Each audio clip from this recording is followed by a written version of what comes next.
Welcome and thank you for tuning in to the 412 Double Play Podcast. Real baseball games start this week. If you don't count Korea, we've got fun rumors, more fake Twitter accounts, and a top 100 Pittsburgh Pirates personalities list. But first things first, I am, as always, host Michael Castriano, back with me to kick off the season, my co-host, Ed Wassel. Ed, welcome back. Long winter, but how good is it to have games that count starting this week? Having meaningful baseball back it's going to be great. We've had spring training's fun because you get to see a lot of the younger guys, but that stats, everything's meaningless at this point. So it's been a fun winter in that there's a little bit more excitement. We had Pirates Fest, obviously, that we were able to go to. Some interesting signings, but yeah, I think that there's kind of a feeling like this division is not decided. Every year until last year was really the Cardinals, maybe the Brewers. I mean, there's front runners, but I don't think the Pirates are definitively out of it. And I mean, every season starts at zero. We're not. It's like that Family Guy GIF, Stewie at a Mets game. It's like, and it's the first pitch, and they're eliminated from the playoffs. It's going to be at least a little while before that's the case. But let's talk this past week. Pitching side, Roansy Contreras officially transitioned to the bullpen. He's out of the running for the starting rotation.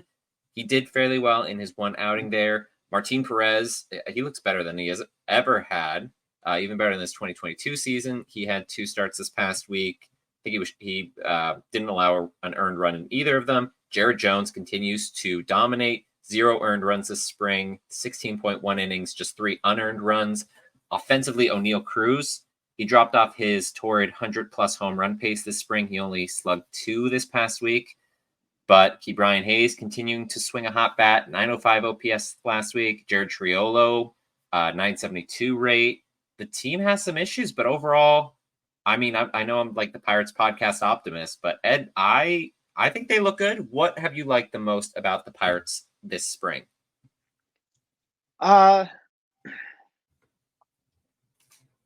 Probably the power that we've been seeing, which I think they may have led the Grapefruit League last year too. But this year it just seems that the ball's flying off the bat for multiple players, which that's obviously good to see. They've set a franchise record for spring training in home runs, and they set it like a week ago. So I don't think they had a ton of power last year. I'm pretty sure they only had 28. Like the top home run was like 3 or 4. And now we've got several guys who have 4 or 5. I mean, Cruz has 7. So yeah, they've been far and away the best like home run hitting club in spring training. And that goes, in Florida and Arizona. And that's fun. The pitching's obviously been fun to see. We'll talk about injuries in a second, but this past week, veteran Chase Anderson, he was on a minor league deal with the team, opted out of his contract on Saturday, just before a game against the Red Sox, immediately signed with said Red Sox. Don't think he even left Bradenton. Team made a number of moves this past week, sent down some players who could have made the roster. Injury updates. Dauri Moreta officially announced that he had Tommy John surgery. Expected recovery is 14 to 16 months. Money's out for 2024. Yasmani Grandal, he's had plantar fasciitis. I have it spelled out phonetically on my paper, so it's hard for me to remember how to say it. Hasn't been running. Almost definitely will start the year on the IL. Is not going to be in the catcher mix quite yet. He is not our C1. But Carmen Mlodzinski has been working through a reported right forearm tightness. He's supposed to be getting back to pitching. Has not pitched in almost 2 weeks. Likely will not start with the team, but they're not expecting that he's going to have surgery at this time. Nothing's been reported either way. He's supposed to get into a pitching routine sometime this week. Concerning. We were talking before we jumped on the call that it feels like there's a surge of injuries. Ji-Hwan Bae had a left hip flexor strain that's kind of been nagging all spring for him. I don't think he's even gotten into like maybe a game or 2. He's likely not going to start the season with the club. Thomas Harrington, prospect, but he had a shoulder strain, rotator cuff, not something that needs surgery, just kind of resting it for a few weeks and reassessing. It's not impacting the major league club right now, but what are your thoughts on the injuries and how that impacts the team? Is it, I don't want to say a good thing, but it kind of clears way so that we can see other players?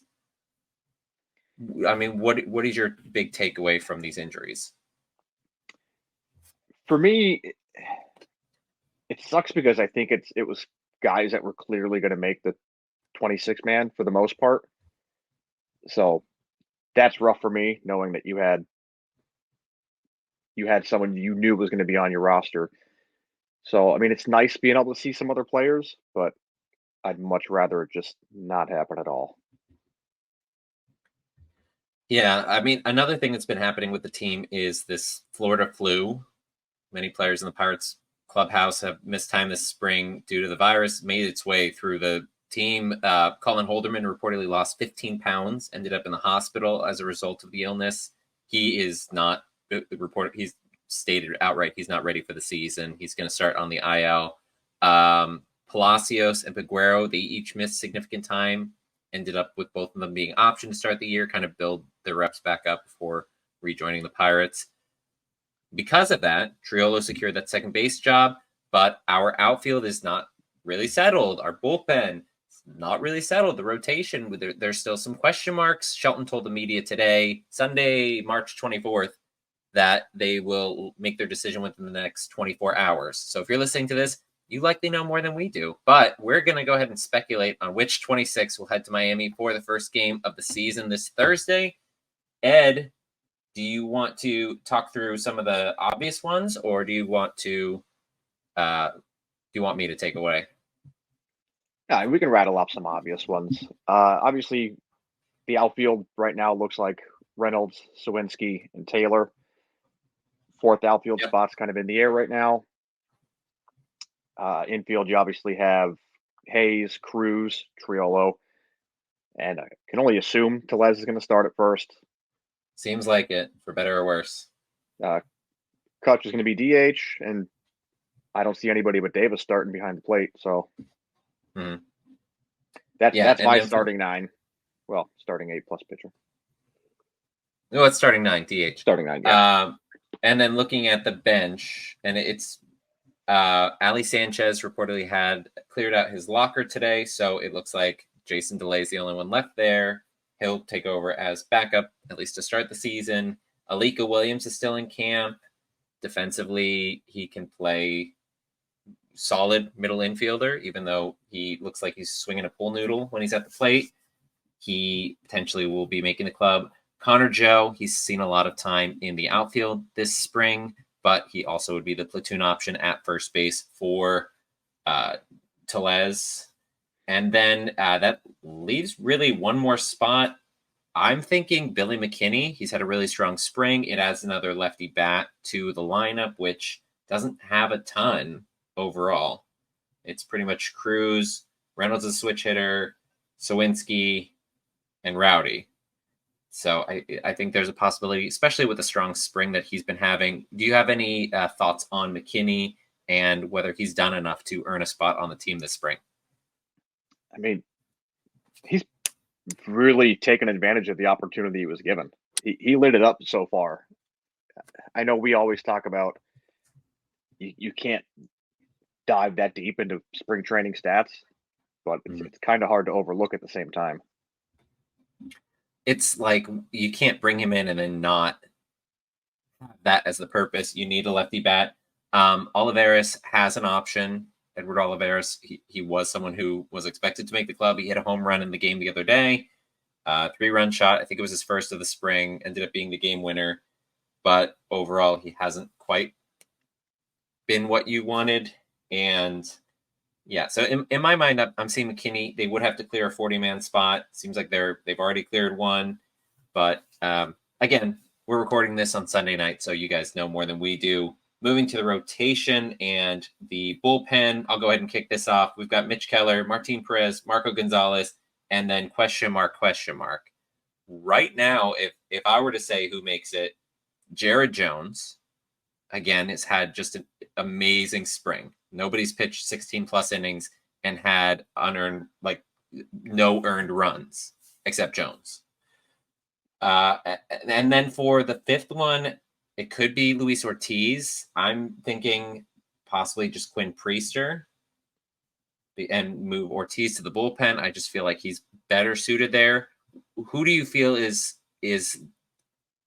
has proven that they should be in the rotation between Priester, Ortiz, or possibly someone else that you think should make it? I don't know if either of them really proved that they're better than the other at this point. I mean, I was thinking about this the other day about the potential of actually coming into the season with a 6-man rotation just to give the pitchers a little bit more time to ramp up. And that's also like an extended, prove me section to really lock in that fifth starter for the year. It's possible. They don't have a day off the first 5 days. We've got the 4-game set against the Marlins in Miami, and then we play Monday at Washington before an off day on Tuesday. It's possible that they do that. I haven't heard anything indicating either way. For the bullpen, David Bednar, Aroldis Chapman, looks like Holderman and Mlodzinski are going to be a bit slow to start. So just those two at the back end. Ryan Borucki, and then I've got Roansy Contreras, Josh Fleming. I put Ortiz there, and then Willie Peralta, who I thought had a strong spring. Again, is not on the 40-man, would need a requisite player to come off of the 40-man either to the 60-day or removed entirely. How are you looking at the bullpen as far as which pieces need to be added or which pieces are missing in that? Because entering like this past week, we said, and MLB.com released their top bullpens. Atlanta Braves, I think they had it number 1, and then number 2 was the Pirates. We're starting to the Pirates see were number 3. That could have been a different. That could have been like ESPN or something, though. Oh, it might have been 3. Anyway, they were on the list. They were one of the top. Unfortunately, Moreta is out. Mlodzinski is delayed. Holderman is delayed. Like those are 3 arms that we were expecting to be important parts for the pen this spring. What is the impact of them not being here to kick off the season? For me, it's semi-significant only because they're your back end, high leverage pitchers. That's what I was going to say 7 and 8, but with Chapman, 6, Chapman, 7, 8, thank you. at least. Yeah. So, I mean, that signing of Chapman really looks like it's paying off early already. But so, that's significant for me because I don't know how long it's going to take for them to get going again. And with Mlodzinski, forearm tightness, that could linger. I mean, that could turn into something a lot more serious in the first couple of weeks. Definitely something to keep an eye on. What I think that the bullpen might be missing right now is a good long reliever because, there's plenty of times where our starters get beat up early and, we hit the bullpen early and often. So we're going to need someone that could throw some innings. Are you thinking like Bailey Falter? I don't know if I like him in that spot. I mean, still seems like he's with the team. I have starting off on the injured list of guys who are going to go on the 15-day: Ji-Hwan Bae, Yasmani Grandal, Carmen Mlodzinski, and Colin Holderman. And then I would DFA Bailey Falter, Ali Sanchez. Seems like that's potentially already happened. And then for the third one, I'm not sure. I put Colin Selby there just because I'm not sure. He's had a rough spring. He was not looking good last year. Possible he'd be able to go through waivers, but yeah. That's what I'm looking at. And again, who knows how this goes. Hopefully we're going to have good news about what's going on with Jones by the time you listen to this. But and even looking at Peguero and Palacios and Skeens going down they're not going to stay down the whole season. The team is going to make transactions. Skeens is definitely not going to stay down as long as the Yinzers are going to be complaining and whining and moaning about how they're manipulating his surface time. He's got to get on his routine. He's going to be up soon. I just drafted him in my fantasy league, which has a redraft in midseason with the expectation that he's going to be up sooner than later. I'm excited for what he can do, what hopefully Jared Jones will do starting this upcoming weekend. But let's talk about some areas of concern. We mentioned team hit MLB leading 49 home runs coming into play on Sunday, something that's unlikely to continue into the season, at least to that extent, of them being the top power team. But it should increase from last year where they were 28th in baseball. Hopefully a full season of O'Neill Cruz, improvements from Jack Sawinski, Henry Davis, Ke'Bryan Hayes, others could move it from that third worst mark. In the spirit of that, what do you see as the strength of this team as they head into a season where they are hopefully looking to be competitive? Right now, I would say the potential for the outfield defense with Reynolds, Taylor, and Sawinski out there. I mean, that's potential for 3, Golden Glove finalists. Reynolds was a Gold Glove finalist in 2021, I think. In left field, it looks like they're potentially moving him to right field, having Sawinski go to left. They've been kind of playing around with that. Taylor, I mean, I don't think he's going to be a part-time player, but defensively, he's still very good in center field. Sawinski, I think he would do really well in left, and Reynolds in right, if that's something that they want to do. Yeah, I think the defense definitely improves with Taylor coming here. The bullpen I mentioned is a strength, even with Holderman, Majinski, and Moretta out, at least for 2 of those 3 to start the year. I really like the positional depth because we've got Triolo. Behind Triolo, we've got Peguero, we've got Gonzalez, we've got Chang and Tamar Johnson, and there's all this talent that's kind of bubbling to the surface. The only place that we don't have it really is first base. So I'm kind of pivoting to my next thing. Where do you see the team's weakness? For me, the top one is I don't know how much I buy into Tellez as a first baseman defensively or with the bat, because we haven't seen a ton of the power showing up. When he's made contact, it's gone far, but he's mostly been like a Vogelbach kind of archetype. Yeah, I would have also gravitated towards first base right off the bat.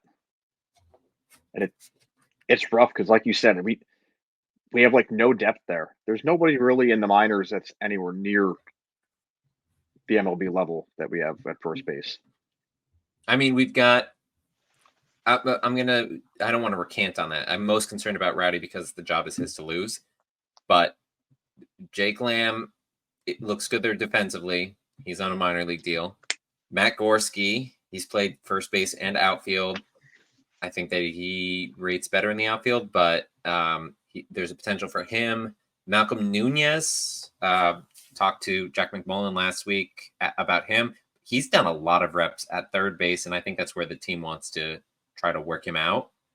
I don't know why exactly, especially with Hayes clearly blocking him at the position and Triolo also right there. But there's not a lot behind Hayes or behind Tellez as far as first base and what you want to have going on there. And the rotation initially is going to be tough at times. Marco Gonzalez had a rough outing. I think that was last week against the Yankees. Didn't he give up 9 runs or something like that? But it's spring training. Everything gets wiped to 0 this week. Yeah. You are such an optimist. I am. I say it all the time in the group chat. But I'm going to talk about the Marlins series, but first, we, at least the past 2 years, have done our bold predictions at the onset of the season. I have 3 predictions. You hopefully have 3 predictions. I'm going to let you go with your one first. Okay, I mentioned it earlier, and it's not necessarily exactly how I brought it up. I think we will have 3 Gold Glove finalists this year. Oh, dang. You don't want to say specifically where? One in the outfield, third base, and Second I, base. I was going to go with utility because I don't know how long Triolo is going to be at second.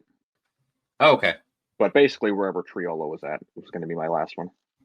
Okay. That's not super bold, but I mean, T. It's Brian yeah, Hayes is so good. Taylor likely could end up with a Gold Glove nomination, and then yeah, Triolo.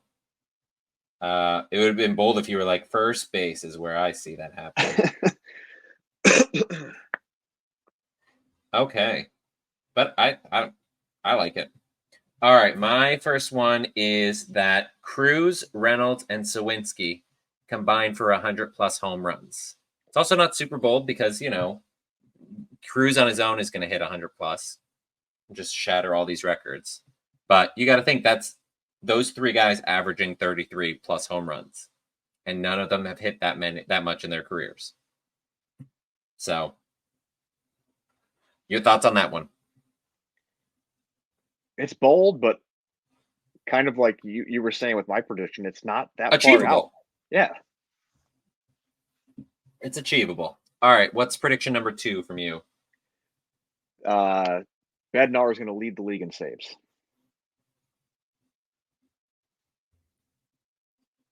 All right.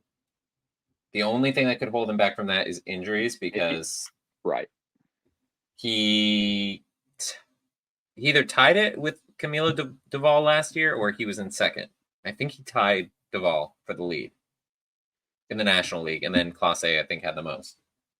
That's bold. I like that.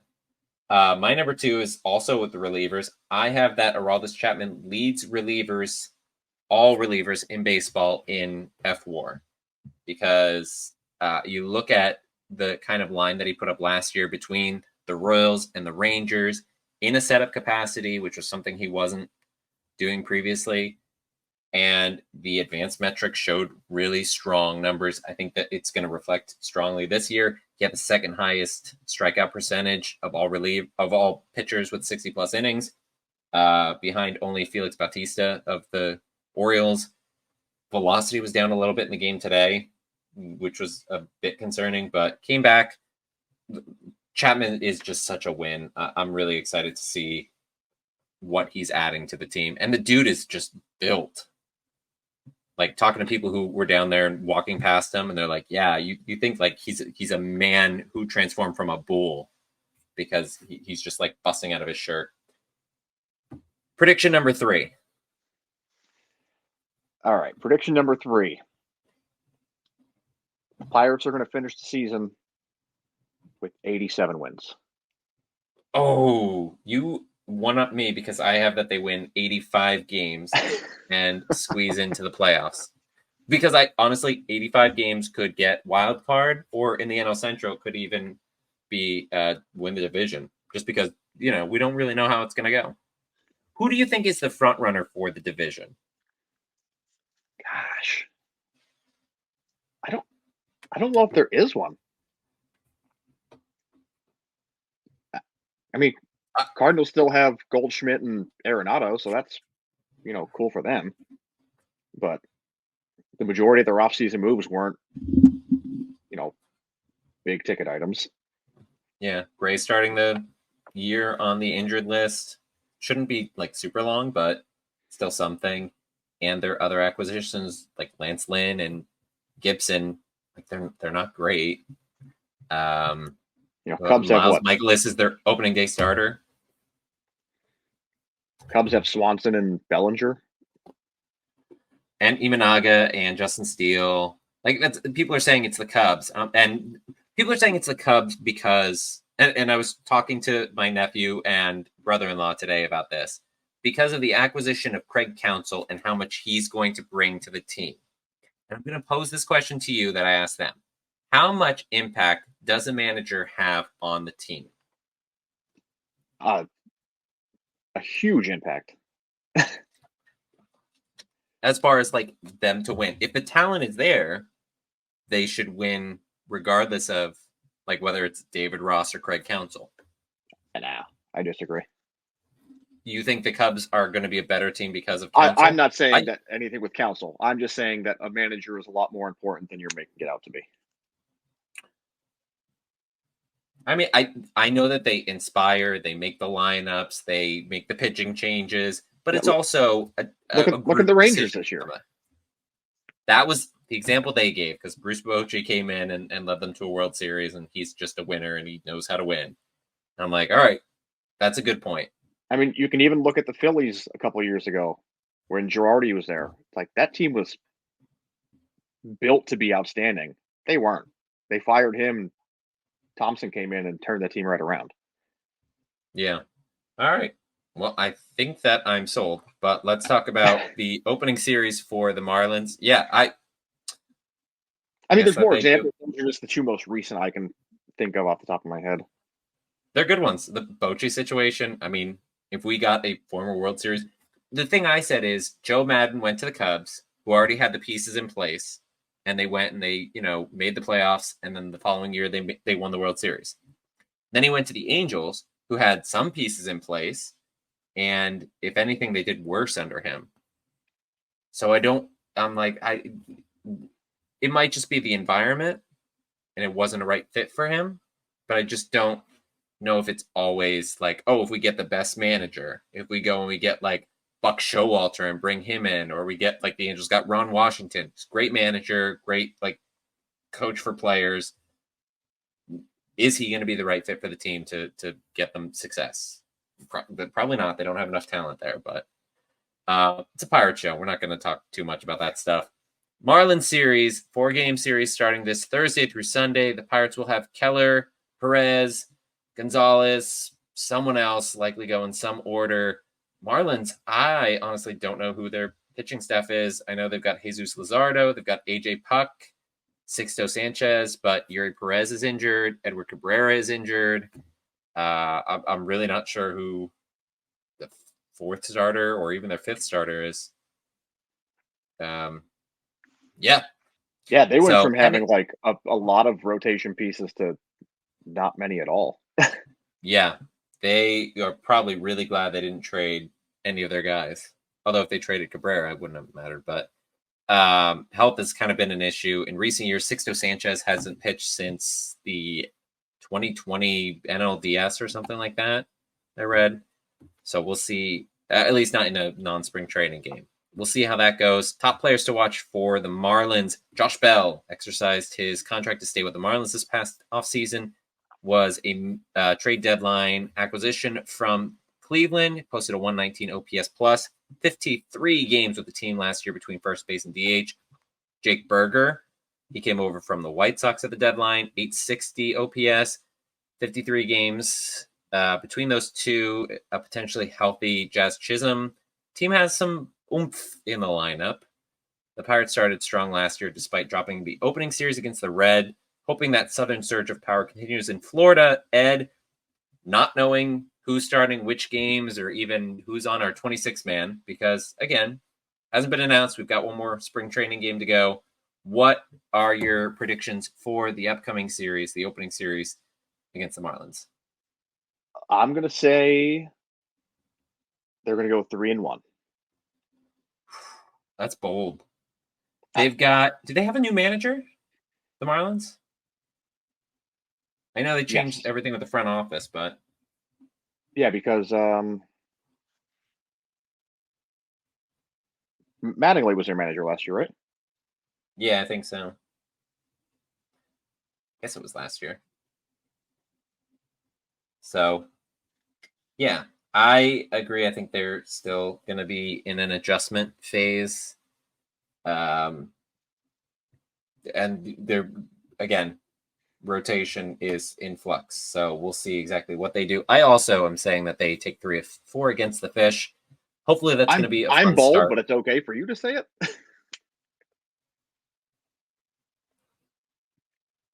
Yeah.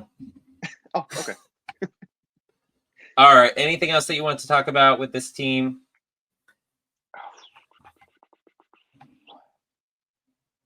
No. because I don't think there's any rumors out there that I'm really interested in, and nothing serious. Yeah. We probably covered most of it. Yeah, there's fake rumors going on online, fake Twitter account from my colleague at Steel City, Gary Morgan, always fun. They have their Jaggies, I guess Jaggies is how it's pronounced. I've only seen it in print, and now I'm concerned that I'm saying it wrong. But this weekend, that's always a fun thing that Jim Stam of Pirates Fan Forum does. And then the top 100 Pittsburgh Pirates personalities list, which was funny in that for some reason I appeared on it at number 63. But notable other people who are far better at this than I am did not. So Quit knocking stuff over. This is you shouldn't be on the list. I know. I'm proving my own point. All right, that wraps it up for all of us here at the 412 Double Play Podcast. You can follow me on X at 412 Double Play. Follow Ed at Ed_Wassel. If you're watching on YouTube, you can see our ats under our faces. Continue listening to the show on Spotify, YouTube, podcasts, for Apple, wherever else podcasts are found. Subscribe so you get notified when we drop our new episodes. Check out articles at steelcity.com. The link's in the description. We're going to hopefully be ramping up into as the season starts and we get some like new stories going on there. As always, thank you for checking out the show from all of us here at the 412 Double Play Podcast. Thank you for joining us. Let's go Bucks, and gonna have Sawyer take it away. Lady Jolly Roger, dude. Thanks.